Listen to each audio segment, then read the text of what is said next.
Hey, we're live, pal. Welcome, everyone, to another episode of the A-Side Live Chat on MMAfighting.com. My name is, of course, José Youngs. Joining me this week is only one co-host. Back to the OG times when it was just me and Pete Carroll, or me and AK Lee, or me and Danny Segura. It's just me and Casey Leydon this week because it's been a busy fight week. We haven't had a fight week like this in a long time. It's still not, quote, back to normal, but Alex Savis, my normal partner in crime, is helping out with Virtual Media Day and Media Day because our own Gaming Cruz is, of course, on the scene on Yaz Island or UFC Fight Island. You can go see his 2-3 minute tour. I don't want to call it a tour, like breakdown of he's standing in the octagon, he's on the beach, it's like incredibly hot. He's looking as beautiful and as tall as ever. But you can go watch that video on any of our social channels, Facebook, Twitter, Instagram. But only Casey this week. So, Casey, how's life during UFC 251 fight week? Weird. It's always weird. Just yeah. I'm happy Guiz. I'm kind of relieved I'm not out there. Yeah, usually for the ones that were in Florida, especially the pay-per-view, like I wanted to be there, but like I don't know. I'm fine. I'm fine if we kind of doing the rough work for us and hanging out in the 2,000-degree weather with the 6,000% humidity. It's weird knowing, like, you've been covering the sport for so long, and now you work for a site where not only can other people go shoot video, but you could probably trust them to shoot video correctly. Yeah, I love it. I'm happy. I'm happy, man. I'm happy. Boy. Yeah, happy Casey could produce everything from the comfort of his Englewood home wearing shorts. Doesn't have to put pants on. But of course. Yeah. People always say, "Oh, you get to go to these fights. You get to cover fights. It's so cool." It's like, no, dude. I have to wear pants when I go to work. I went to. I saw what was that? Was it Hooker Poirier? And like the UFC has these draconian dress codes where they make you say you have to wear pants. Like, oh, jeez. You call that freedom? Someday I will get on your level. I actually didn't even wear, like, for all the events in Las Vegas. Normally I wear a shirt and tie. I would just wear like a black shirt and like a nice jacket over it. So I'm slowly devolving into I think our former coworker Sean El-Shadi, he went from wearing a tie to all of a sudden not wearing a tie. He goes, this is the way to go now. So I'll be on his level someday. But I was actually talking to one of the media members out in Anyaz Island, and they were quarantined for like 50 something hours. Like she's like, I think they forgot about us. Like, they took their COVID test like 36 hours ago. We still haven't found anything. They get 4 meals a day brought to their room. So I'm like, so you're in jail. Like, you can't leave. So you're just in jail. And I'm like, what if you're asleep when they bring you the food? He's like, I assume they leave it, but I don't honestly know. I'm like, so if you were asleep and they knocked on your door and you weren't there, they just leave with your food? He goes, I don't know. Maybe. I'm like, so you're in jail. That sounds terrible. But anyway. I would assume it's like you've seen Old Boy. It's like that room. It's like a nice little room, and they just slide the food under the door, you know. Mm-hmm. And then you open the door. It turns out there's just you're in a cell, But just have you seen Have you seen the Platform on Netflix? Yes, yeah, I did see that. I actually did watch that. That was I love that movie.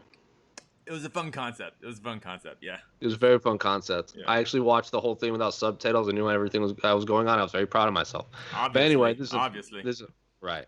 Anyway, this is not our podcast. This is your all's podcast. You can ask anything you want on Twitter or the site. I know Casey's been playing a little video game a lot lately.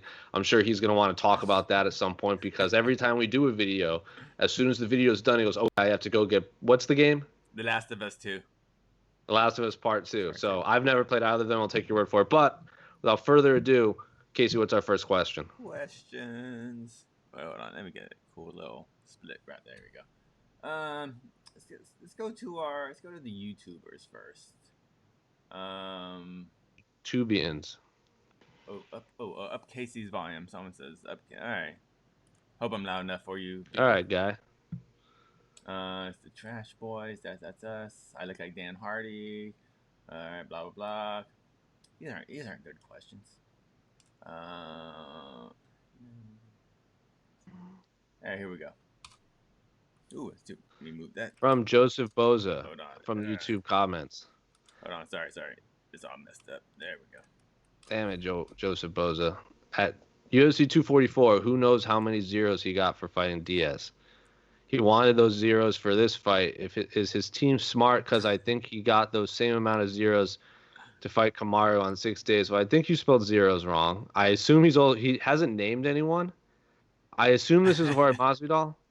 Yeah, I'm gonna use my my detective Powers skills. of deduction. Yeah, powers of deduction. So Jorge Masvidal fought at UFC 242. He fought Nate Diaz, and now he's fighting Kamaru Usman. Yeah, this is Jorge Masvidal. It still spells regardless. So anyway, the actual question is: his team smart? Because I think he got those same amount of zeros to fight Kamaru on 6 days.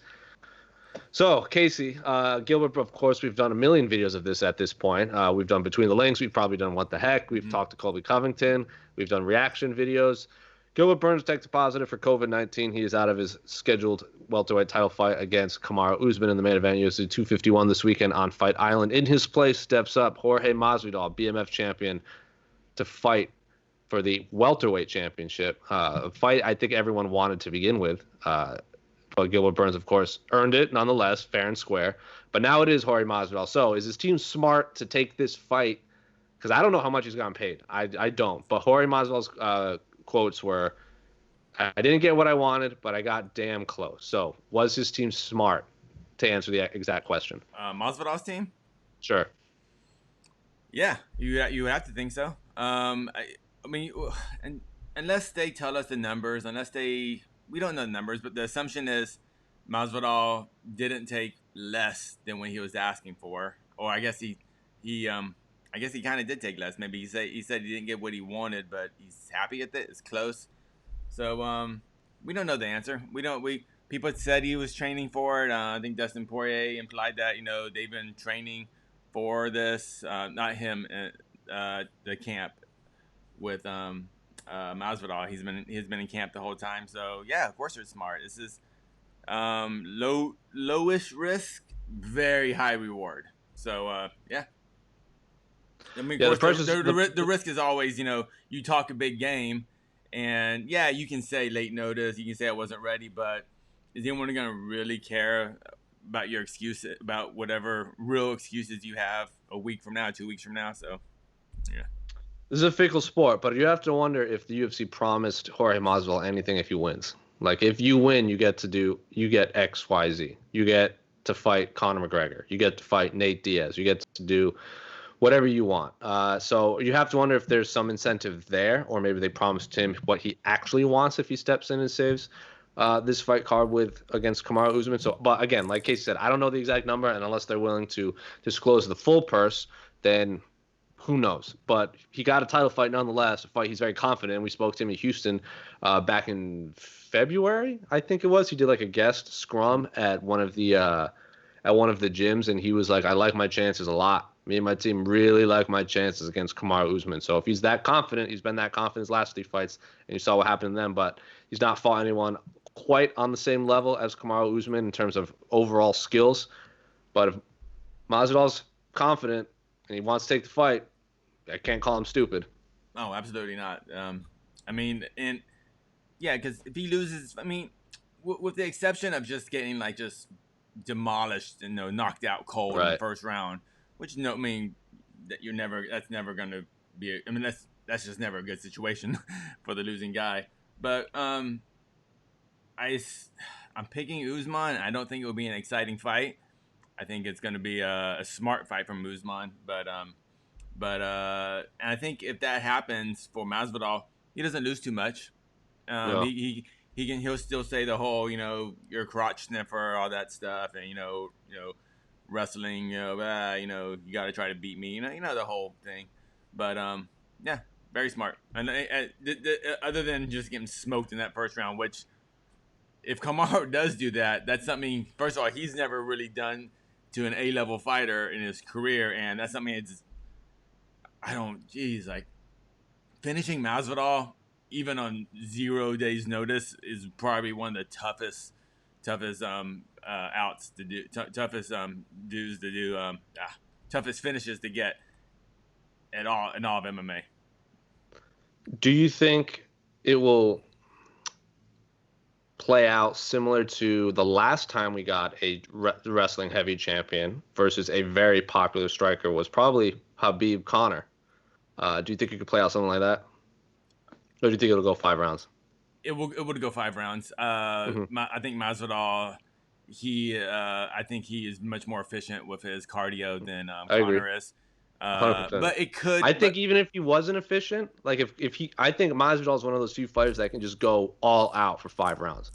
I agree. His cardio is insanity. Is super underrated as one of his weapons. Yeah, and he's not a guy that he's not a volume striker, so he doesn't waste energy. He's on the outside just bouncing around. You know, he just fights very smart. Like Den Thomas said last week when we talked to him on A-side, he's just these years and years and decades almost really of experience he has in fighting, actual fighting. Really pays big dividends now, and that's why I just don't see him making a mistake to get knocked out or finished. Now, he's not gonna leave his neck open. No, he's not gonna leave his arm out there. He's not gonna not put a glove up when he throws punches. Yeah. He knows what's up. So what is 50th some professional fight? It's like 500, something like that. Yeah, something like that. And then Masvidal just has an incredible chin. Like, he's been dropped plenty of times. People have hit him. But he's never, I can't recall a point where Masvidal has been hit so hard, like, you go, oh my God, they got to stop the fight. Clearly, Masvidal hurt. He has been hurt in fights, and he's had to recover, and he has. But just to hurt him, nah. I mean, hurt him, like, we're like, oh my God, like, the ref needs to stop it. Like, Masvidal is taking too much damage. I've never seen that.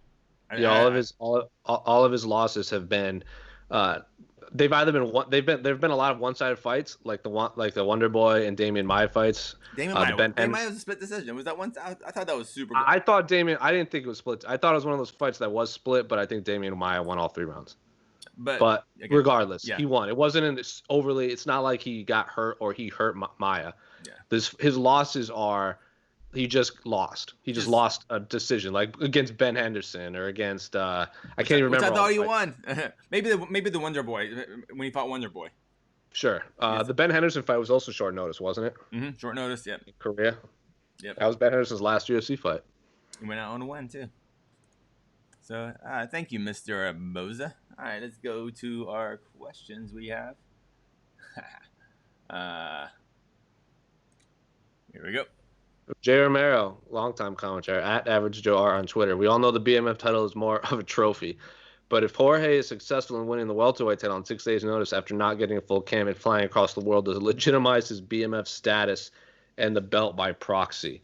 So Dana White and Kamaru and Jorge Masvidal have already said the BMF title is not on the line at UFC 251. That is one-time thing, this and that. But if he does everything Jay Romero says, fly across the world, beats Kamaru Usman on 6 days' notice without getting a full camp, without his coach, by the way, because Mike Brown, his head coach, tested positive for COVID-19, so he will not be in his corner. Not just a coach, like the coach. It would be like if Greg Jackson texted positive for COVID-19 before a John Jones fight, like 6 days before, and then all of a sudden he couldn't be there. Yeah, that's a big deal, especially a coach like Brown, who's one of the best, top 3 in the world, I think, at this point, one of the most respected. So if he pulls this off, does it legitimize his BMF status, Casey? Yes and no. The fact that he's saying that the BMF title is not on the line, kind of, I was like, come on, man, you're a big gambler, George. Like, push, go all in, man. Come on. But no, of course, BMF. What does BMF stand for? I forget. Bad motherfucker. There you go, bad motherfucker. Yeah, you notice Nate Diaz never said BMF. It was always bad motherfucker. It wasn't even bad. It was the baddest motherfucker. And he was game. And see, I don't want to talk about the whole horrible marketing for that. But yeah, is it legitimized BMF status? Only if like I said, only if Usman wins, that he hands the belt over. So I don't know. I'm kind of If Jorge Masvidal gave Kamaru Usman the belt, that would legitimize it 100% because he would recognize that he lost. But I don't think that's going to happen. I think he's holding that out but they say this now, like they're saying it's not on the line now. But if he wins and he has a BMF title and a welterweight title, and they bring that to the table, negotiations table, and they're like, Conor, there's 2 titles you could win. And you could be a champ again with 1 win. You know they're going to put that on the line. You know that's going to be part of the promotion. Of course. So they don't want Jorge Masvidal to lose because even if, like you said, even if he loses, it's a win-win for him. He took a fight on 6 days' notice. He loses, but he still has a belt. If he loses, he doesn't give it up. But if he wins, now he has 2 belts. So, yes, unless Jorge Masvidal hands over Kamaru Usman the belt, if he loses, then it would be legitimized. But again, it's not on the line technically, so it doesn't matter. Yeah. I don't like that. It needs to be on the line. It should be one of those belts like you have to like what's the belt in the WWE? Whamma? Like, huh? Remember Whamma? Whamma, yeah.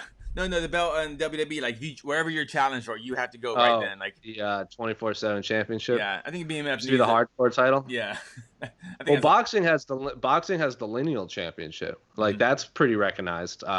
Like when Tyson Fury fought Deontay Wilder, it was like the WBC? Was that what? Deontay Wilder was the green belt, and it was Deontay Wilder's actual physical belt versus the lineal champion Tyson Fury. So like boxing uses that as promotion material 100%. So, but again, who knows? MMA is a silly time. It is. Yes. From Aaron _1988. Hashtag the A side. If Abby from The Last of Us Part 2 were to fight, which weight class would she fight in? Fix that grammar, my friend. I'm going 155 PFL run. I have no idea what this means, but if it has anything to do with the photos that Casey's been, I think you tweeted something of like a woman with massive shoulders. Oh yeah. Keep talking about it. Is this the voice actor that got all those death threats? The voice actors and the actual body models they based the character on, they've all gotten death threats from all these incels. Huh? Why? I am not part of this whole gaming community at all. I just like if a game is good, I will play, and this game is excellent. So long story short, the original game had it was the dad and the girl, right? Wasn't a dad, but yeah, it was an older man and the girl. They were trying to survive in this post infection era, and it was based around their 2 characters. And in the new game, the guy just I don't want to give any spoilers, but he's pretty much out of the equation early as far as a playable character, and the main character, the secondary character, is this new character named Abby, who is a very strong young lady. But and so all these people got mad. They're like, oh, women don't look like that, women don't look like this, blah blah, and I was like, screw that, man. She is a brick house, and she's an awesome character. And to answer the question, I think she could if you play the whole game, you will understand she could probably cut down to 135. So I think actually she's a 45er for a decent weight cut. So I would think I think 55 is a little too big for her, but I think she could be a really good 45er, and she is tough. So Abby, cut a little weight, you'll be a 145er pretty soon. Did you ever play Metal Gear Solid back in the day? Yeah, of course. Wasn't one of those games? The main character's Snake, right? I've never played them, but I have a good friend who like lives and breathes with it, and he was upset when I think the beginning of a game you play as Snake and all of a sudden it changes. You're not Snake, so the whole game you're something like that. Yeah. Something crazy like that. That's the only thing I compare this to because I have absolutely no idea. I don't really play a lot of video games. I appreciate good video games. I beat The Witcher 3. I beat all the Mass Effect games. I beat Skyrim, but I've never even played. When I used to work at Ranker and Total Nerd, which was like a pop culture listicle type place where you would do a lot of polls and videos and stuff. It was always The Last of Us and Uncharted were the 2 big ones that like I could post anything about that to anything and it would get insane traffic. It would be like 45 cheeses you should eat while playing The Last of Us. And people would be like, yeah, I need to know this. So that is my experience with The Last of Us. But you know what? I think it's like, we work around. I mean, we've been around so many female fighters, and everything is like. So Abby's physique isn't that crazy. If anything, she kind of looks like her physique's kind of a cross between maybe like Sarah McMahon and Aspen Ladd. It's kind of she's just like monster deadlifts, kind of. It's like I'm rewatching. So they added. As people have seen on my social medias, me, Sean, and your former roommate Cynthia have been tweeting a lot about the Avatar series because I watched it back when it first aired. And now a lot of new fans are discovering it since it was added to Netflix. I've watched a couple episodes. So it is very pro, like it pushes a lot of strong women, especially in the second series, Legend of Korra, which I I didn't know that. personally I love both. And me and my girlfriend are rewatching this because she's never seen any of it. And Korra has huge arms, like huge like traps and shoulders and everything. Because I don't need to get into that, but she was like, "Wow, she's really buff."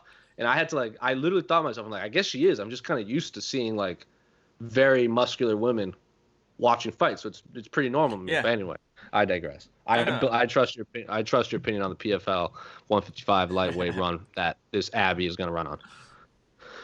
He's gonna learn some takedown, D. Sure. Jessica Crystal Crew. Dean Thomas tested posy. Have you guys checked on Shorty? Is he okay? Sending the best vibes to all A-side fam.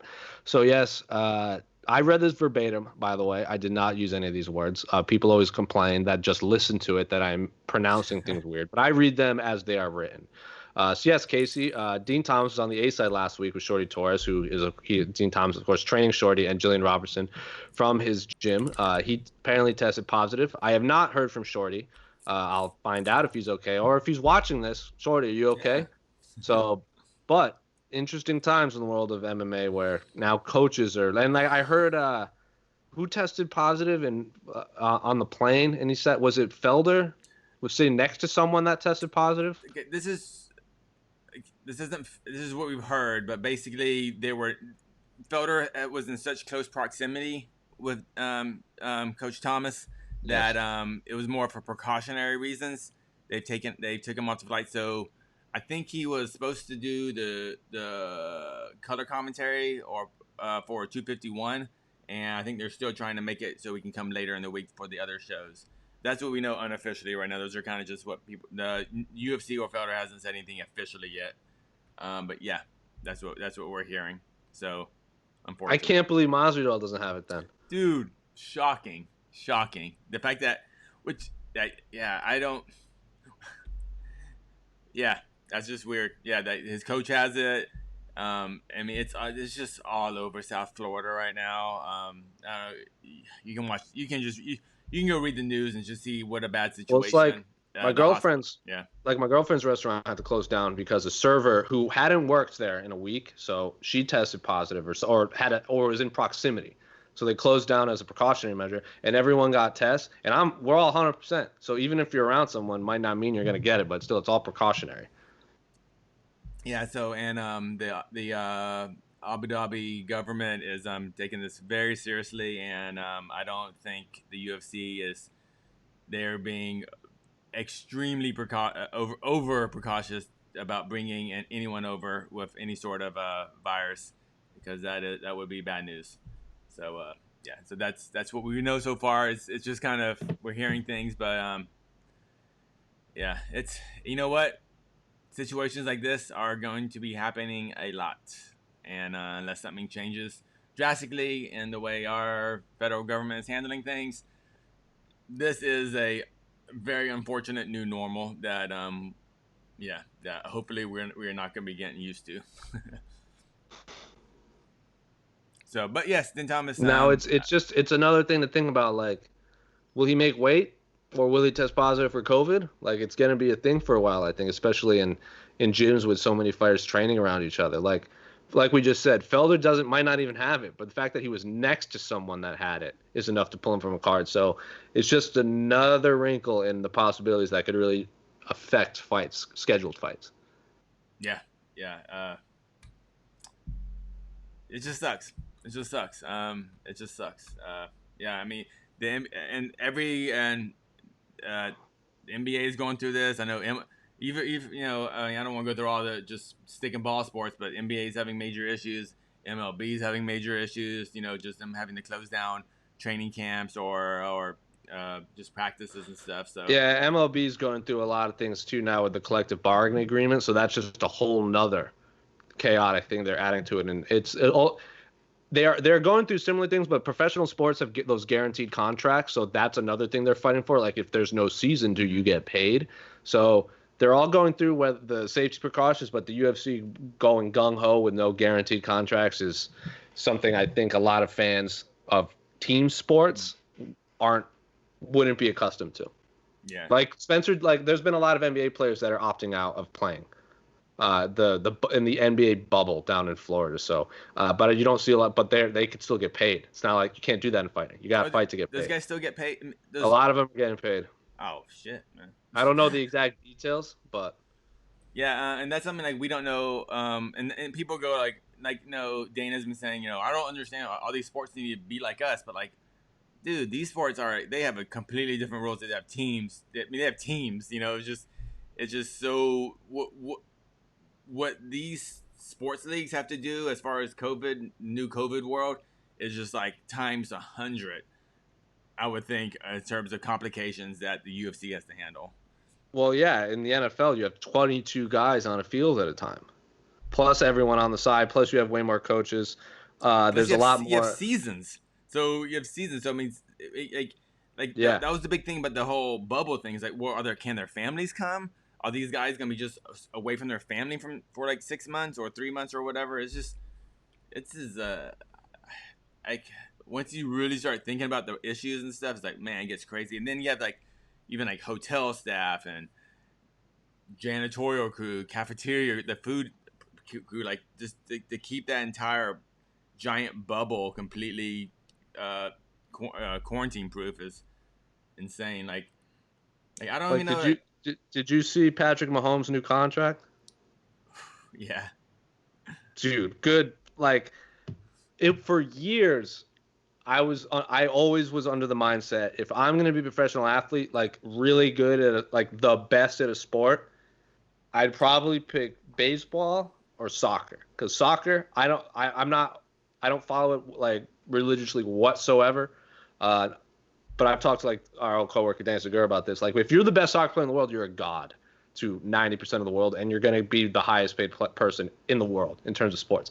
Baseball has the least wear and tear. It's the safest. You get those massive guaranteed contracts. There's no salary caps. Like Mike Trout signed like a 12-year, $420 million contract to play baseball, which was unbelievable. But for everyone saying he doesn't deserve it, he could be the greatest baseball player who ever lived. Patrick Mahomes signed like a 10-year, like $503 million contract with $120 million guarantee.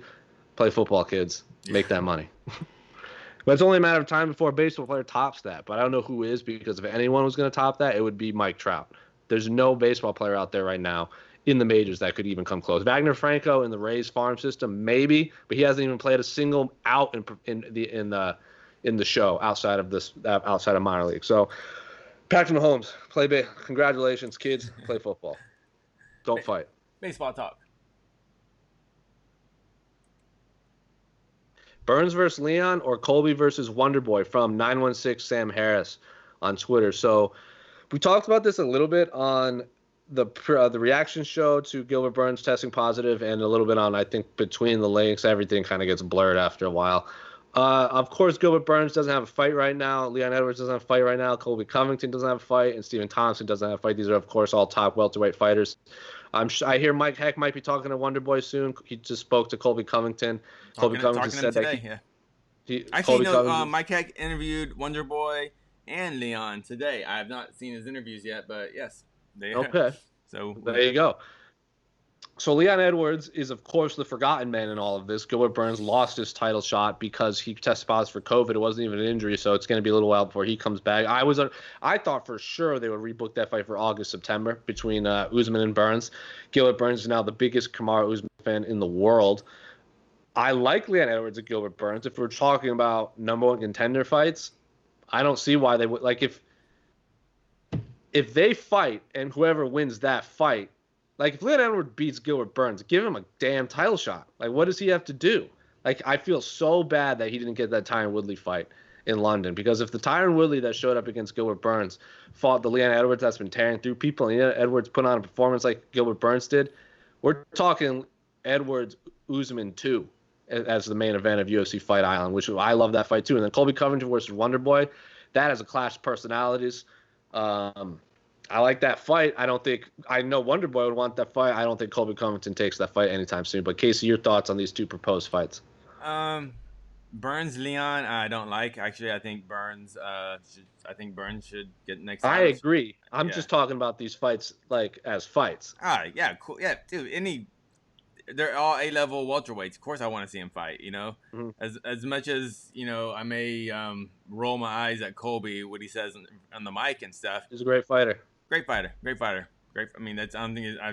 I'm what happens in the cage happens in the cage, and like that's what I'm talking about right now. And he's a great fighter. So I actually why doesn't it's Colby and Leon Edwards haven't fought, right? No. Leon Edwards' last loss was to Usman. Yeah, and it was one of those kind of grindy out 15-minute things. Yeah. Like no one really got hurt. It's just kind of a fight that just happened. Yep. I mean, yeah, Wonder Boy's right there too. It's weird. Like he's always there. And Santiago Ponzinibbio is going to come back eventually too. Michael Chiesa is still doing things. Jeff Neal's still doing things. There's a lot of fights at welterweight that need to happen. I think a lot of people that are like the fact that none of these 4 fighters have fights. None of the fighters I mentioned have fights. Like we're talking about the bantamweight division being stacked and the lightweight division being stacked. Welterweight is awesome, and none of them have fights. Just all fight each other. Just like Gilbert Burns should wait for his title shot. Everyone else should fight each other. Yeah, and I just want to say about Gilbert Burns. Like I know he has been actually.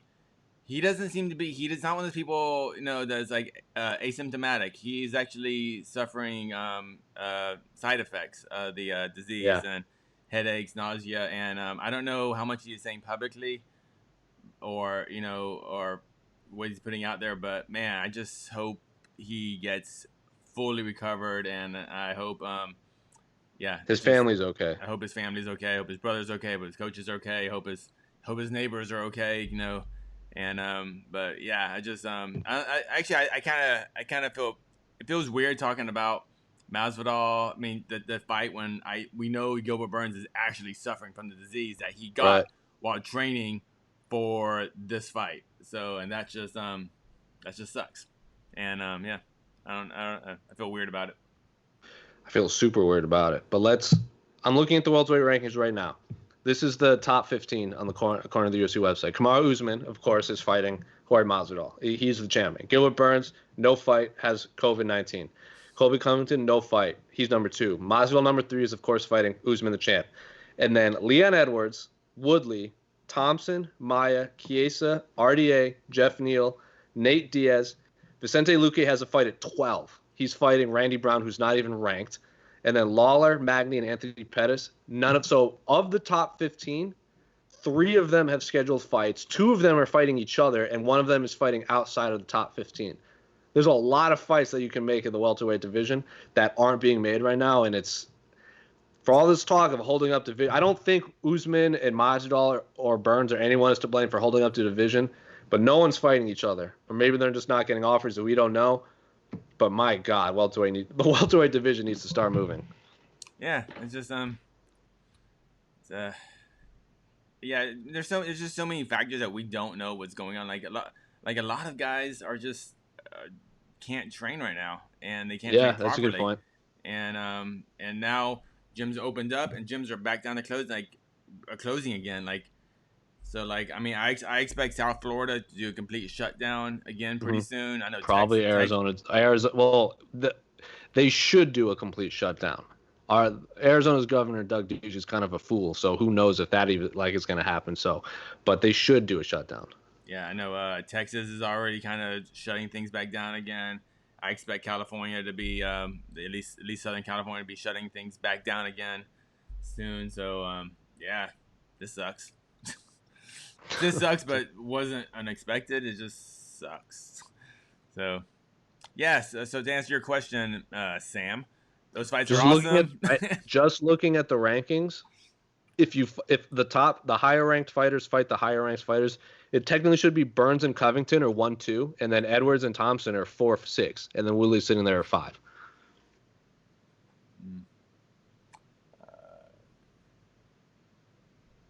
Weird questions. Looking for another question for people listening. Looking at our YouTube comments, see if we got anything good here. I think I saw something earlier. All right, I'll just go to the questions we got already. Florida. Oh, here it is. Boom. There you go, sir. From Anna Marie, it's Anna Marie on Twitter. Should the UFC stop booking fighters in Florida and other states where COVID numbers are high in order to protect the stability of upcoming events? They lost a fighter, a cornerman, and now commentator on this card alone. Interesting question. Should the UFC stop booking fighters? Well, it's hard to say considering one of the biggest fight camps in the world is in Florida. Arizona also has a ton of fighters. Texas has, of course, Fortis MMA. So if they cut out those 3 states, which we mentioned in our last question, that is a lot of fighters they can no longer book. and Brazil, just the country and of Brazil. So basically you're saying everyone outside of those 4 states and then anyone from New Zealand and then all the UK fighters have to fight in the UK because they're not going to be able to get out. And some Japanese and Korean fighters thrown in there every once in a while. Yeah, so should the UFC should they do it? No, I'm not in the business to tell what the UFC should and should not be doing. Period. They should probably be wary, but if people are testing negative and they're taking precautions, then I don't think they should stop booking these fighters. They shouldn't stop booking them, but what I would like to see is these fighters, and this is a whole nother Pandora's box as far as testing, but I would like for the UFC to start having these fighters get tested at the worst every week. USADA? Like USADA shows up. Like USADA shows up once a week and you get a COVID test. Because we don't know if Gilbert Burns started the camp with the virus. We don't know how long he had it for. Like, did he get it on the last day? Did he get it on the first day? And if these guys are training for like 3 weeks, the whole time they have the virus and they don't find out till right before they get on the plane, then that just screws everyone over, you know? So that's a good point. So I would really like for the UFC to work with USADA and start testing these fighters weekly at worst for when they're in fight camp. So if they're 1 month out, once they sign that contract, get tested. Once they sign that contract, like the contract isn't official yet, you know.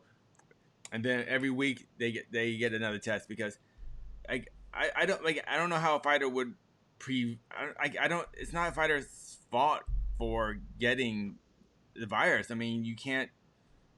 It's just too many things going on out there. Like you have corners, you have your camps, you have your training partners. They're still going out, being with their families, going to the grocery store. They have to change more things than just testing right before they get in the plane. Essentially, to me, if you're gonna start prevent, because maybe Gilbert Burns had COVID 3 weeks ago, 2 weeks ago, whenever it was announced, and we would have known right then, you know. But yeah, that's my answer. Thank you for the question, Anna Marie. From Cam Kelly on Twitter. Many say Israel is the best striker in MMA. Do you agree with this? I personally think it is hard to say. Guys like Aldo and Silva have much more impressive resumes. Who are some more strikers you'd give the edge to over Israel Adesanya at that time? Well, I'm going to say a name that should be on the top of everyone's list, and that is Gokhan Saki. Is still technically a UFC fighter. So I don't know how you can have any sort of conversation of best strikers in mixed martial arts unless you include K1 champion, like K1 fighter, glory fighter. He is, of course, what's his record in MMA? Like 1-2, something like that. 1-3. Did he lose his very first fight of his career? I know he lost. Yeah, but that was like his debut. His first debut was like in 2003, and then he had like a 13-year gap. Yeah. And then he fought. I won't count that. So I don't even count his MMA debut. His first technical fight in the UFC, in my mind, was his UFC debut. So he started 0-0, and he won. And then he lost to Khalil Roundtree, and then he hasn't fought since. He's been through a lot of injuries and so on and so forth. But I don't think you can have a conversation about strikers in MMA without including Gokhan Saki. He might not be known to people that only watch MMA, but if you like combat sports, go watch that guy's resume in K1 and Glory, and that dude's a bad dude. So, but who's on your list, Casey? I don't even know if he's doing MMA anymore, but Tyrone Spong. Is he even fighting, period? Like boxing, kickboxing, or anything? I haven't heard anything. I know he's a coach. He was, of course, famous. People that only watch MMA will remember him from World Series of Fighting days. And he was very heavily featured on the Black Zillions versus ACT tough season because he's, of course, one of the coaches down on the Black Zillions. So But I haven't heard from him in a long time. Yeah. Obviously, Overeem. Overeem was technically Rico Verhoeven is 1-0 in MMA. You can't have a conversation without him. Crow Cop's retired. Sammy Shield doesn't fight anymore. Anderson Silva, of course. Jose Aldo. I know I'm forgetting a few Bellator guys like Vargas. Michael Venom Page. Raymond Daniels. Who is Raymond Daniels? He's the one married. He's the one that had the married to Colby Covington's sister. Yes, Raymond Daniels. That had the. He's one talking about every knockout's like about 30 spins and then knockout. Yeah. Who's the? Cosmo Alexandre down in one championship. That dude cracks. God, he hasn't fought since that he knocked out Sage Northcutt. Apparently, he's having some contract issues of one right now. God. So, if you're talking about just like overall MMA strikers, I think Max Holloway is awesome to watch. Israel Adesanya, of course, is amazing to watch. I like watching Calvin Kattar fight a lot. I wouldn't say he's one of the best, but he has really fun boxing. Like his boxing that translated to MMA is phenomenal. There's a lot, but in my mind, Gokhan Saki's and Overeem, those guys that have had Israel Adesanya have found not just success in kickboxing, but like world class success, like beating the best of the best, are at the top of my list. But going back to the actual question about Israel being the best striker in MMA, I would actually say yes. Yeah, I would say yes. I think the guys like Saki and Spong and even Overeem, Overeem was doing both. Overeem is just kind of an exception to all the rules. Overeem was more of an MMA fighter that just got really good at you're right. His MMA was always his thing. It's not like because Spong and Saki were kickboxers that jumped over to MMA. So, but I think Israel, like, why he's like his entire most of his high level kickboxing career, he was training at a MMA with MMA coaches. So, so it's not like he just one day decided, let me learn a takedown. He's actually been training MMA for a long time, and by the time that's similar to, wasn't Winklejohn Holly Holmes' boxing coach? Wasn't he in a lot of her corners when she boxed? He was her coach. So it's like Holly Holm was a boxing champion whose head coach was also an MMA coach. Yeah, actually, and Mike Winklejohn, he's a kickboxing coach. He's not a boxing coach. That's true. And the only reason Holly even did boxing was because there was just no way to make a professional income in kickboxing, especially in New Mexico at that time. So Holly originally was a kickboxer. She just basically made more money as a boxer. So right. So so it was even Holly, she was training much like Izzy. Her entire training camps were always with MMA coaches. So she was always on the low down, doing some wrestling, doing some grappling, everything. Well, that's what when we interviewed Izzy before his fight with Romero on that sit down, he was basically saying MMA was always the goal. He just got really good at kickboxing. Yeah. So he was doing that, and then everything caught up, and then he jumped over to MMA, and the rest is history. I think some other non-people with kickboxing-related backgrounds that are also great strikers. Say what you want about him. T.J. Dillashaw is an amazing striker. Yes. Stephen Thompson. Barbosa, you got to add in there. Junior Dos Santos. Machida, you can't have a striking conversation without Lyoto Machida up there. Like, has how many front kick knockouts in his career? Joanna, I can't believe I forgot about her. Shogun, I always really liked watching Kung Lee fight, although he's retired at this point. Rumble Johnson hits really hard. So there's a lot of great strikers. Who was that? Who was that? He was like a mid-level UFC guy, and now he's like 2-0 in boxing. Clay Collard? Clay Collard. Yeah. Clay Collard. I love watching Clay Collard fight because I don't know if it was debut, but in my mind, when he fought Max Holloway, it was either the first fight or one of the first few fights Holloway had after losing to Conor, where he fought and Clay Collard was doing like Roy Jones in there. He was like looking over there and then like going to the body, doing like a wind-up punch. Speaking of wind-up punches, like Sugar Sean's a great striker too. Clay Collard, and then he was supposed to fight in Edmonton, I want to say, or one of the fight cards that he was going to be a late notice replacement for someone, and we were at that fight, you and me. It was like a pay-per-view, and I was so excited to interview Clay Collard at Media Day, but because it was such a short notice fight, he wasn't medically cleared. So they pulled him from the card in general. I was so disappointed. But yes, Clay Collard is like, I don't think he's 2-0, but he has 2 wins over like people that they were trying to make stars. So he's basically the prospect killer. And it's like when he won, it was like Clay Collard like delivers another blow to boxing's future. And I was like, Clay Collard? And then I like looked into it. I was like, my God, Clay Collard just beating the soul out of these professional boxers. He came in as the opponent 2 times and wind up, or at least recently wind up winning those fights. So that's fun. His interviews are all like, I'm not a boxer, I'm an MMA fighter. Like he doesn't want to be a full-time boxer. He is 7-2-3. In boxing, he has a scheduled fight in July, boxing match, and his MMA record is 18-8. But he also fought twice in 2019, so he's not losing. He's been hyperactive in both sports. Man, I used to love watching that cat. I still love watching that cat fight. It's funny, as far as boxing goes, like I don't like training boxing.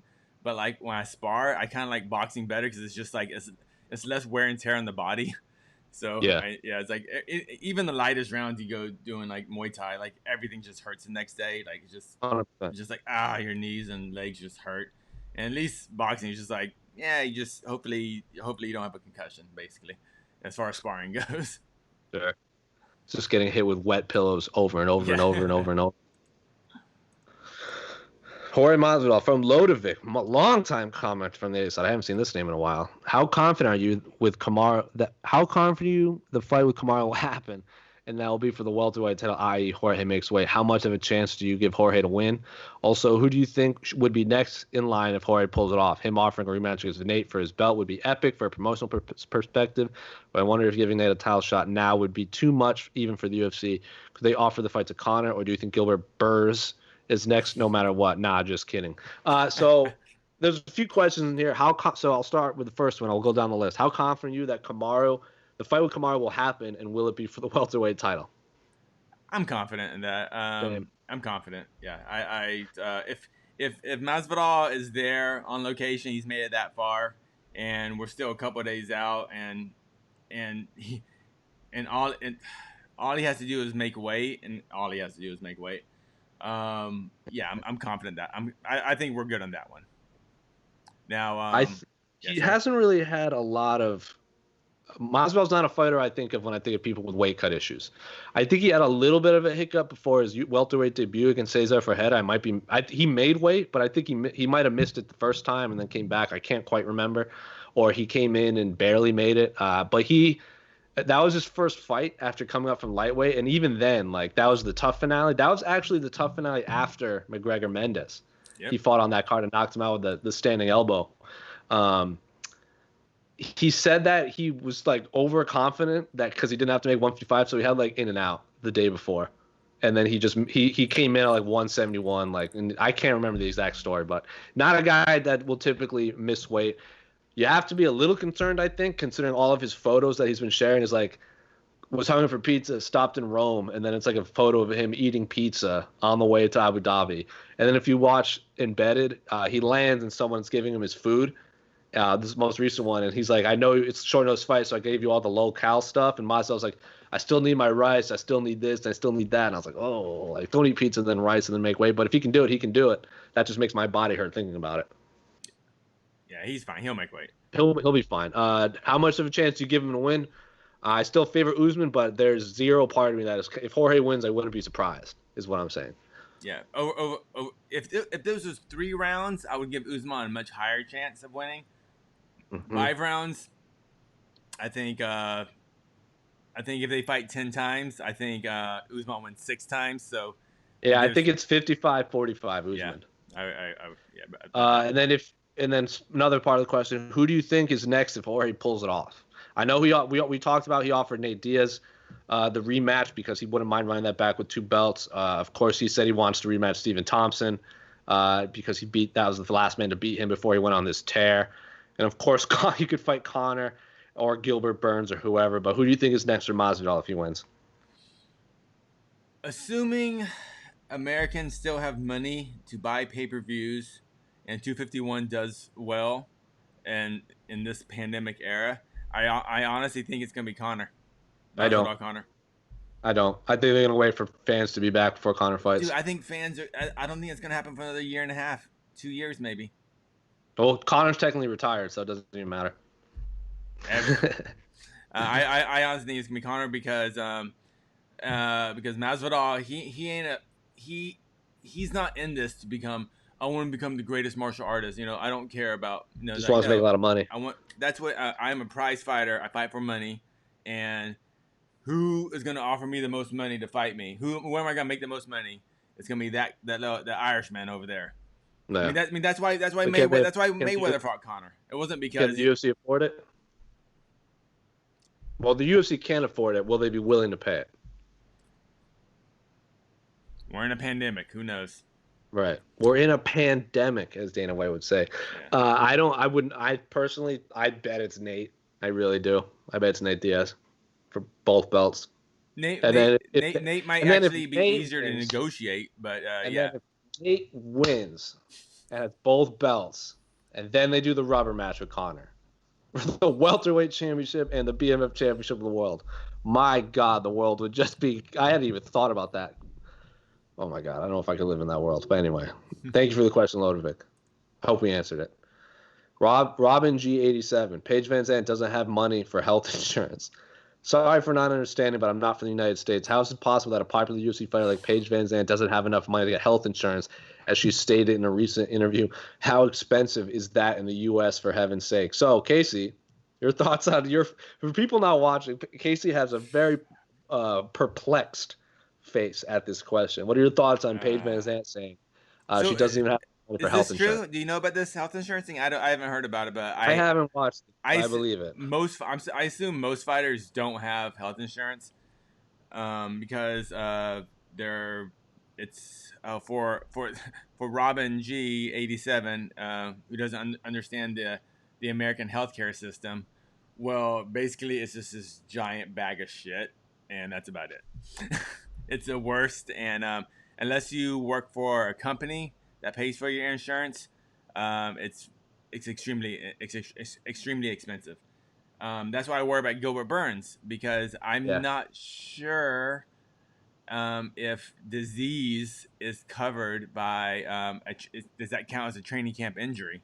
So I don't know if Gilbert Burns' insurance situation is. So if Gilbert Burns has to go to the hospital, and whatever, or his family has to go to the hospital because of the disease he got during training, dude, that's just another bad situation. So I mean, we've seen it come to light recently, where Tim Sylvia's broke his arm in the UFC, and the UFC paid, it was during a fight, it was during the Frank Mir fight, snapped his arm, and he had screws put in his arm. That was what, 13 years ago, something crazy like that.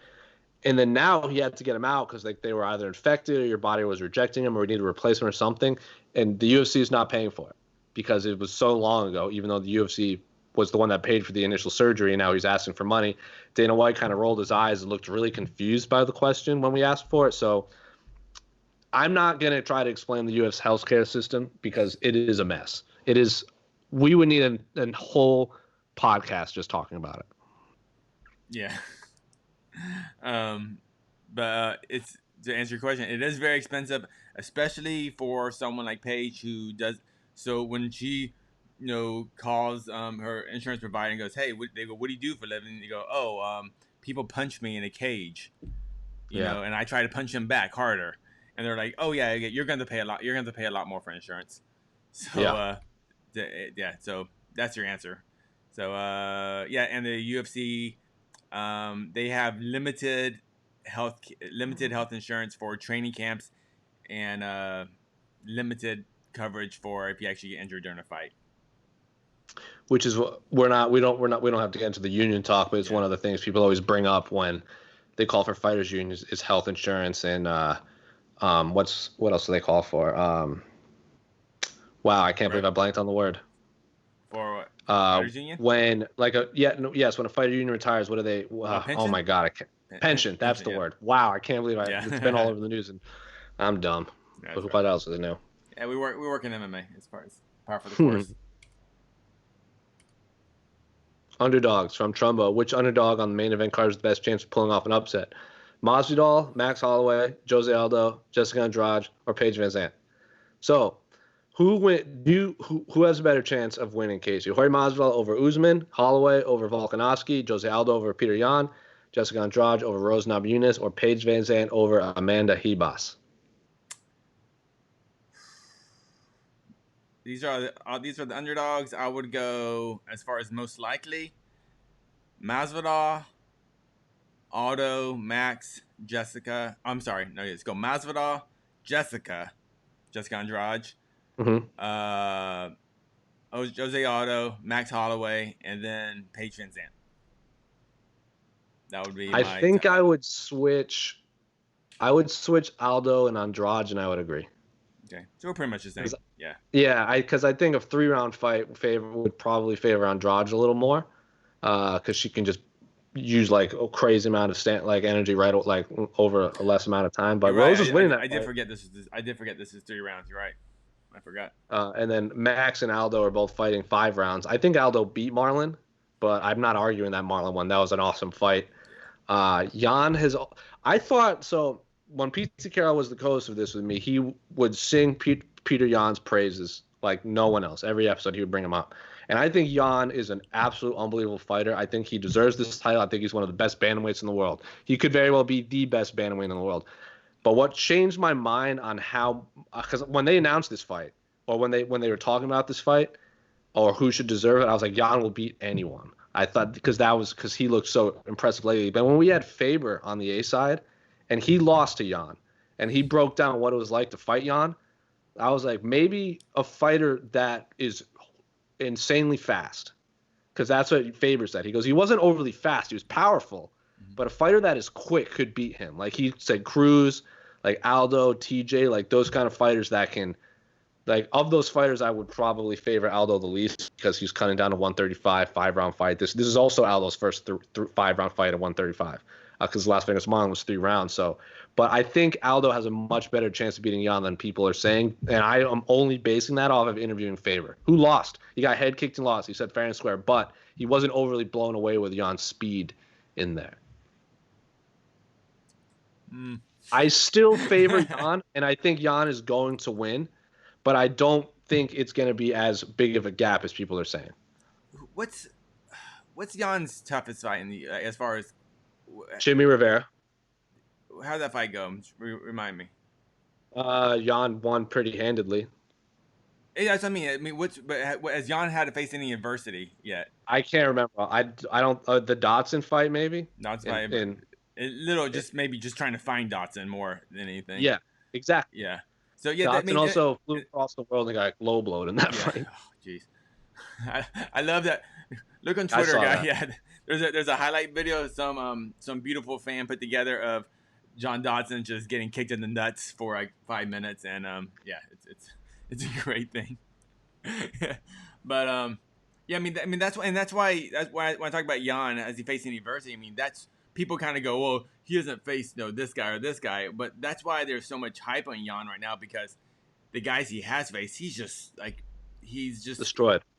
He just looks like a level above. I agree. I think Yan could be the best. I think him and Sterling are the best right now. Like I would much rather see Yan versus Sterling in terms of like there's a lot of stylistic matches I would like. Because Yan is of course a striker, Sterling is it's much more grappling heavy. I just like that clash of styles much more. But Yan beat Jimmy Rivera, who was coming off a loss to Sterling, because then Sterling beat Munoz that same day. And then Faber was like ranked 14th, was coming off a knockout win over Ricky Simone, who after like a couple years retired, and then Faber fought Yan, who it was like 4 versus 12 or something like that, and Yan head kicked him. So I think Sterling's beaten more, has beaten more ranked fighters, but Yan hasn't lost in UFC, and he's not looking anything other than dominant.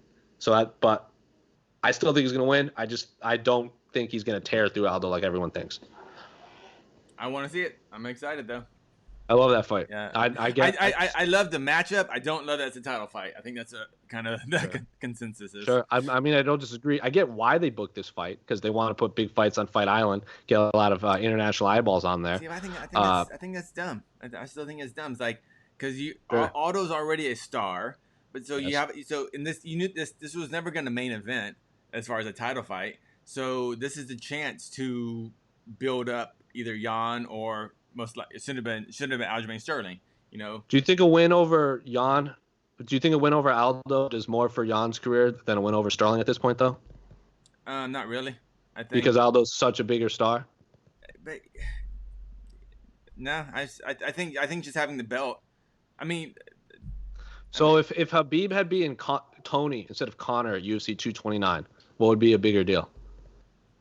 Oh, sorry, hold on. I think are they about to bring on Paige VanZant? Hold on.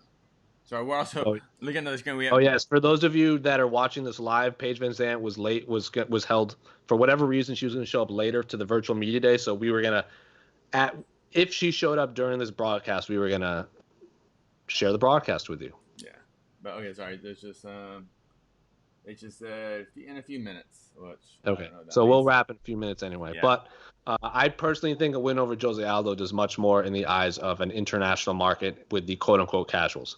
Who beat I just forget the name right now. Who beat Aldo in Brazil? Volkanovski. Oh, Volkanovski. Yeah, that's what I was thinking. But and then he fought for Volkanovski didn't become a star when he beat Aldo. That's why I don't think Yan is going to become a star by beating Aldo. A star because the UFC needs Russia needs stars without the Olympics and without the World Cup. If Yan beats Jose Aldo, he is made in MMA and he's going to be a big deal. He's another champion. I think the belt makes him a star. I think that belt makes him a star. It should make him a star, but it won't. Yeah, he has to beat someone big to be a star. Yeah, I think Aldo is. We think of Aldo as past his prime. We've seen Aldo flatline now 3 times, 2 by Holloway, 1 by Conor. He wasn't flatlined by Holloway. He was beaten with ground and pound pretty much. It wasn't like he was starts dead like Conor. When the ref pulled him off, the ref saved him. Yeah, 100%. Yeah, that's what I'm saying. Like that's Jose Aldo is still a bigger star than Aljamain Sterling. I don't think there's an argument with that. I think right now, Aljamain should be fighting for the championship, but MMA doesn't make sense. If Petr Yan beats Jose Aldo and then Aljamain fights Yan, I think it's a bigger deal. I think it's a bigger deal for both men. Nah, I don't like it. Don't like it. Anyway, let's go through our last questions real quick before we wrap it up. Where's it? I think we got one more question. There we go. Who had a more understated camp, Max or Jorge? Max supposedly fought over Zoom. Jorge apparently has been in fight camp for a while, even trained with Bo Nichols to get ready for Kamaru Usman, so I would say Max Holloway. But also, Max has not been open with his training camp at all in his career. Yeah, just not, in general, he's like you don't see very much footage of Max training. Even in open workouts, Max Holloway does not put on great open workouts. He does very basic, get the muscles moving, get a good sweat going, but it's not like he's Robert Whittaker out there doing 45 minutes. Yeah. So understated camp, without a doubt, Max. But I think Max to me is going into this fight. He looks at the first fight and just, you know what? We gotta cut away. All right. That's it, guys. Paige VanZant's going to be here, so we'll see you next Wednesday.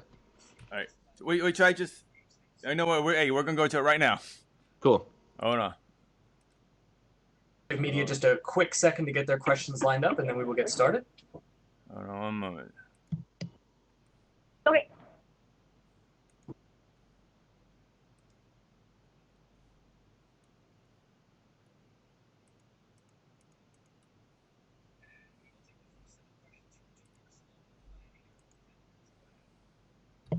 This is weird looking.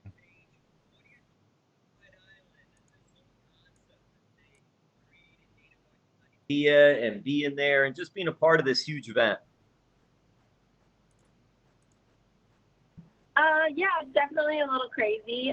We're all having to kind of just go with the flow and definitely roll with the punches. There's a lot of crazy, with all the testing and with the time change that we're trying to work with. Having the fight be at 2 a.m.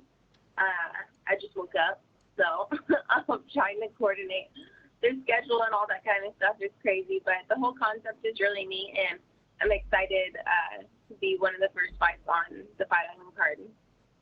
Yeah, and with that, like you said, I mean, this is going to be an early fight time. Are you more a morning person or no?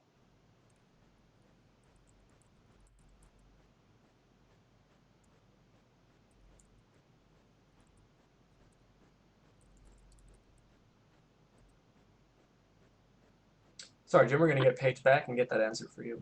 Okay, thank you. Hold on. I'm going to try to go inside.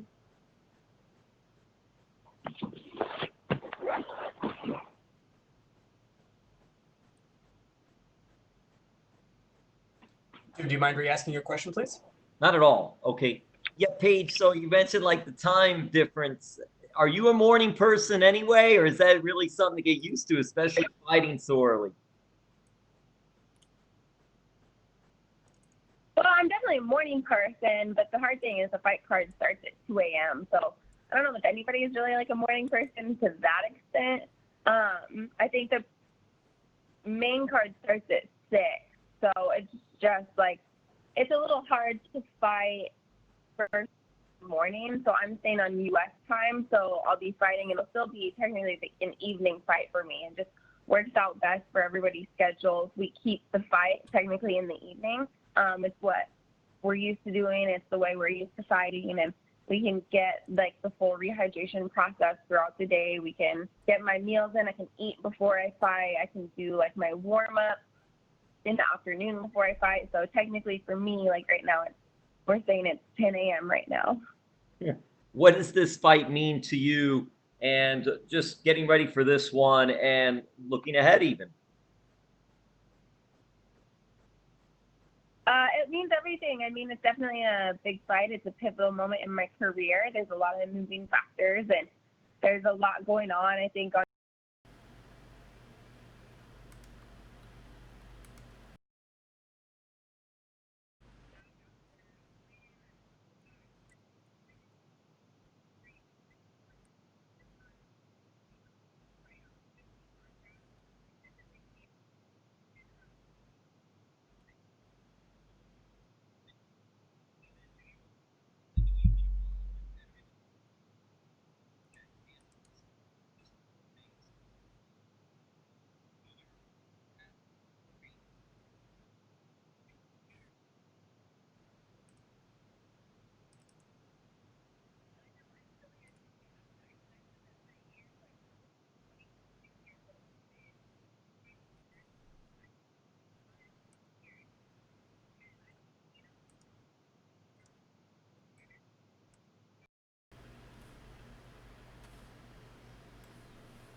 What happened to fucking audio?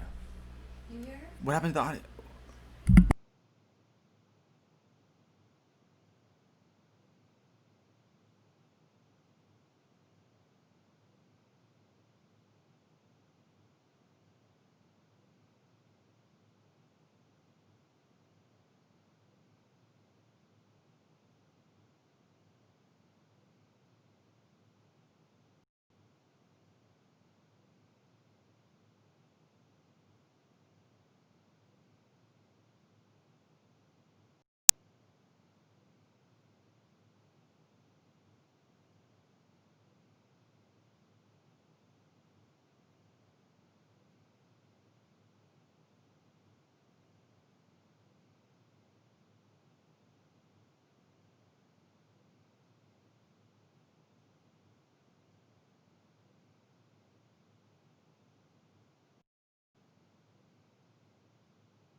amazing position, and I'm just excited to see what the future brings.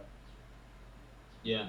And you mentioned in interviews prior how you've been on the current contract that you're on for quite some time. What's the feeling for I guess now being pretty much at the end of that contract? What's the feeling to finally be able to step in free agent world? How do you feel? That feels great. I'm excited. I haven't been in this position ever, so I think it's an important position for me to be in. You don't really know your value until somebody else tells you what it is, and it gives the option for multiple people to place what they think my value is, and it's more an instance I'm going to gain a lot of knowledge. Mm-hmm. And I guess, what are you trying to get out of this experience? Like, if you could pan out ideally what you want from your fighting career in the next few years, what is it that you're looking for?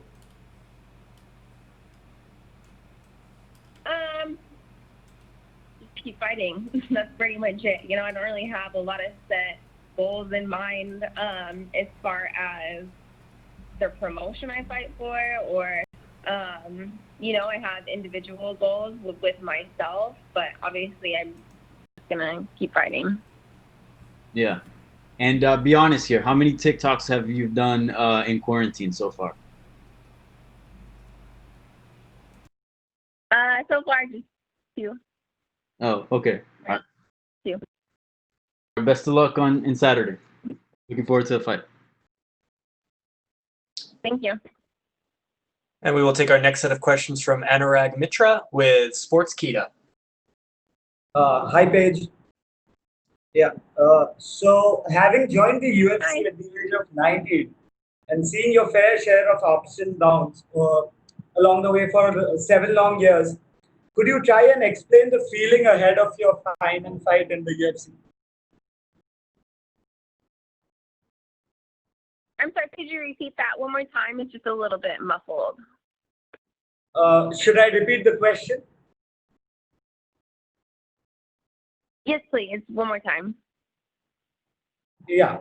So I was saying, having joined the UFC at the age of 19, and having seen your fair share of ups and downs along the way, could you try and explain the feeling ahead of your final fight?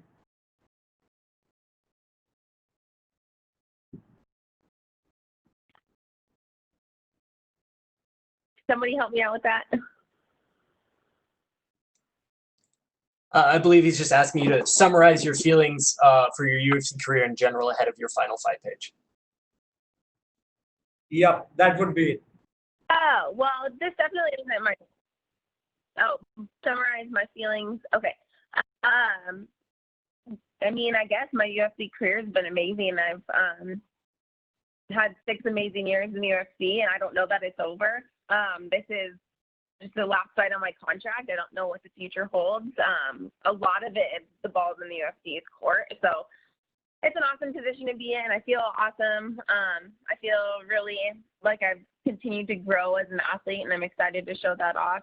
And only 26 years old with all the successes that I have, I do feel very accomplished, but I also have a lot of other goals in place. Yeah. Well, could you let us in about your preparation for the fight? Have the injuries that you sustained over your career somehow affected the way you train? So, do you use different methods of training now?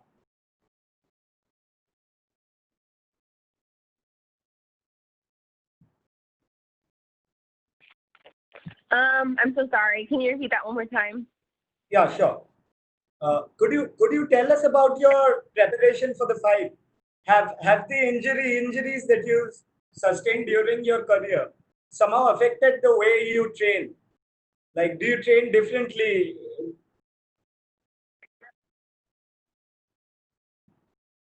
I definitely haven't changed any way that I train for injuries. I've broken my arm, which is unfortunate, but luckily a broken arm doesn't really affect you long term moving forward. It's not really a joint or a ligament or a shoulder or something that causes pain just with regular movement. My arm I have broken it a few times, but it's just impact injuries. So training is all the same. Just working really hard to get ready for this fight. All right. Your opponent, Amanda Ibas, said that she's still awestruck by the prospect of fighting you this Saturday. Your thoughts on that, please?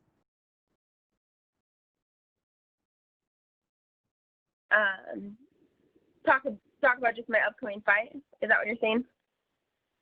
Excuse me? Hello? Did you say just talk about the upcoming fight? Yeah. So, Amanda Ibas, she said that she's I'm really awestruck.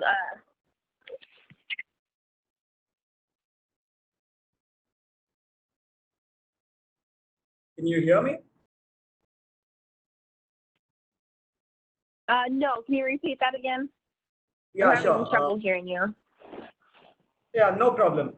So Amanda Ibas said that she's still awestruck by the prospect of fighting you this Saturday. So your thoughts on that, please? Okay, I still don't understand what you said, but I think it's about my opponent. I'm super excited about the fight. Obviously, she's extremely talented. So it's awesome to fight somebody who is as talented as she is. So I'm excited about the fight. All right. Yeah, thank you so much for your time, and it's been a pleasure watching you inside the octagon. Looking forward to your fight. All the best. Thank you so much. We will take the next questions from Rodney James Edgar with Cage Side Press. Nice to meet you, Paige. I love your hair. It's great. Hi, nice to meet you. Hey, well, listen, I don't want to sit here and continue. I don't want to sit here and keep grilling you about this being the last deal and because everybody's doing that.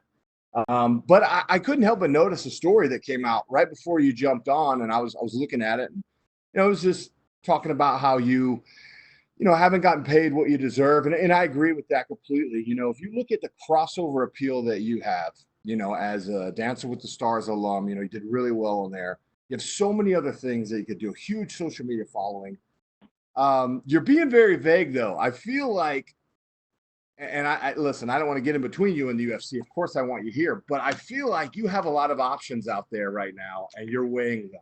And you're kind of holding that a little close to your chest and not telling us. So I think you could pull a Gina Carano or Ronda Rousey at this point and go and be a complete crossover household name. What do you think? And what would you do if you did do that?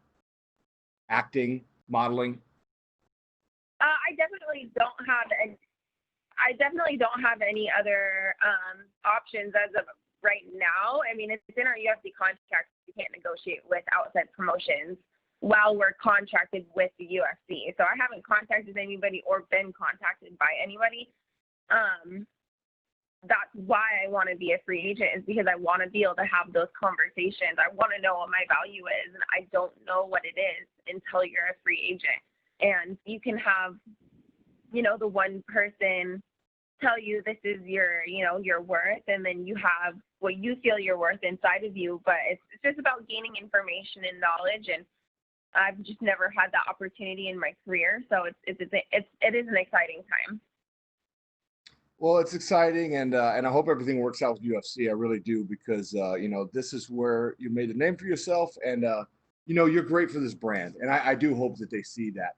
All I can say is this: if you look at the last UFC pay-per-view, right, Jorge Masvidal was in a huge, and even John Jones was in a very public, heated debate with the UFC over pay, and now more and more fighters are starting to come out and speak up.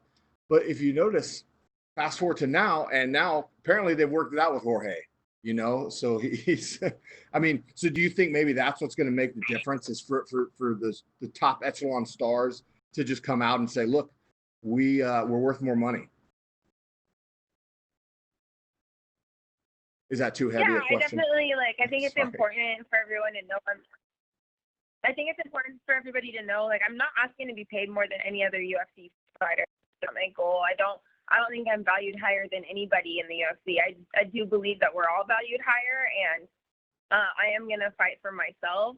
You know, it is at the end of the day a career, and I need to be able to support, you know, my family moving forward. And, you know, injuries can take you out of fighting at any moment. And I've had a big wake-up call that I've, you know, broken my arm 3 times and had to be taken away from fighting for a long period of time. And I think it's like there isn't much more to look into about it. It's just I just want to be paid more, and that's it.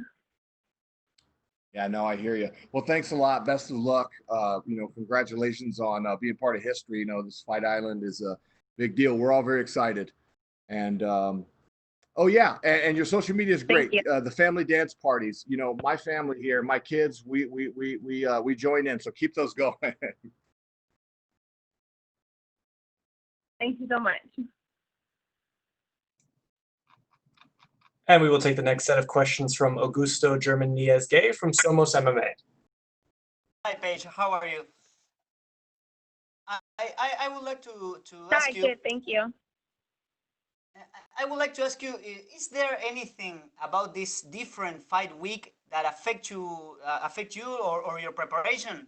I mean, the fact that you have to stay in your rooms during the quarantine, the tests, does all that affect you?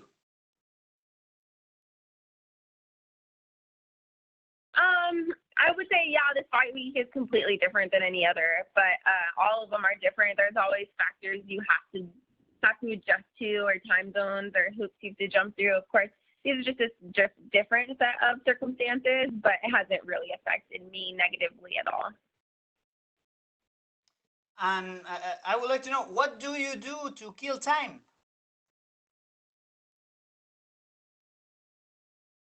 What do I do to kill time? Is that what you said? Yes, yes. Yeah, obviously, it's the same for any fight week. I mean, honestly, I pretty much stay locked in the hotel all of fight week anyway, so it's just kind of the same routine. Dieting, working out, media, and that's pretty much it. And Paige, in your opinion, which is the craziest thing about all this fight week? The travel, the COVID tests, the quarantine? What is it?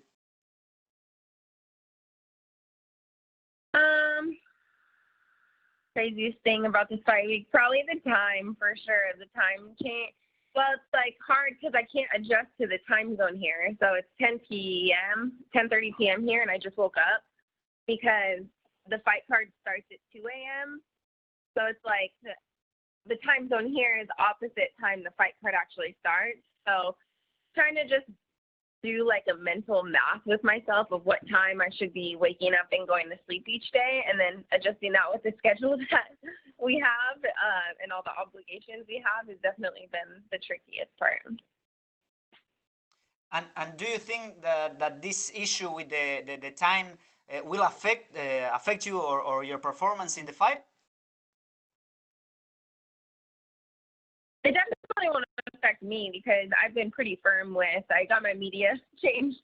I've been pretty firm with putting my foot down that I need to sleep, and I'm not going to stay up 24 hours just to do like media and stuff. So I've made myself available from 10 p.m. to 10 a.m. and that's the time that I stay awake and I'm outside of my hotel room and working out and doing all the media obligations. So sleep is very, very important, especially if we're going to go fight people here in a few days. So I've just been firm with the times that I need to be sleeping. And my final question is, how do you imagine the fight? Where do you think that are going to be the keys for winning? I don't know. You just gotta tune in and watch the fight. Okay, Paige. Thank you very much, and good luck on Sunday and on what's coming for you. Thank you. And we will take our last set of questions from Gabriel Pangalangan with the Dojo Drifter. Paige, so you famously said that you make more off of Instagram endorsements than you would fighting. With that being said, the fact that you're actually choosing to fight now actually speaks about your commitment to the fight game. Would you agree with that sentiment, that this shows the fighter in you? Kind of. I think, I mean, fighting is what I do and it's who I am. I mean, Instagram is just a piece of it, a piece of what I do. It's not like my identity, and I love fighting. Of course, I love what I do, and I've just been around long enough to know that if I'm going to sacrifice my body for a sport, it needs to be worth it. Definitely. And you've actually been dealing with a lot of injuries with your arm. Has that been frustrating at all? And how does it feel to finally have that out of the way and to be back? Yeah, it feels great. Of course, I had an awesome win back in January 2018. I'm just excited to be back and fighting again. Yes, and this fight is contested in a new weight class for Reba. She's not familiar with fighting at flyweight. Do you think this will be an advantage for you, fighting at this weight division against her? I don't necessarily think it'd be an advantage for me. I feel like I'm, you know, I like fighting at 25. I feel like it's where I belong, but I find both. I fought the majority of my career at 115, so I really don't think there'll be a size difference between the two of us. Okay, and not looking past your fight, but when all things are said and done after fight night, how do you plan on celebrating over there in Fight Island? Right now, all I can think about is eating. So hopefully get some pizza and just hang out with my husband. And he's supposed to be fighting pretty soon. So looking forward to my husband's fight and getting back and watching him be successful. Awesome. Well, best of luck to the both of you with your careers, and we'll be tuning in this weekend. Thank you. Thank you. Thank you so much. Okay, perfect, Paige. Thank you so much. That is all the time we had for you. We really appreciate you making this work and for the time today. Yep, thank you. And that concludes today's virtual media day. We would like to thank everyone for joining today's event and your supporting coverage. If you have not yet registered for the third UFC 250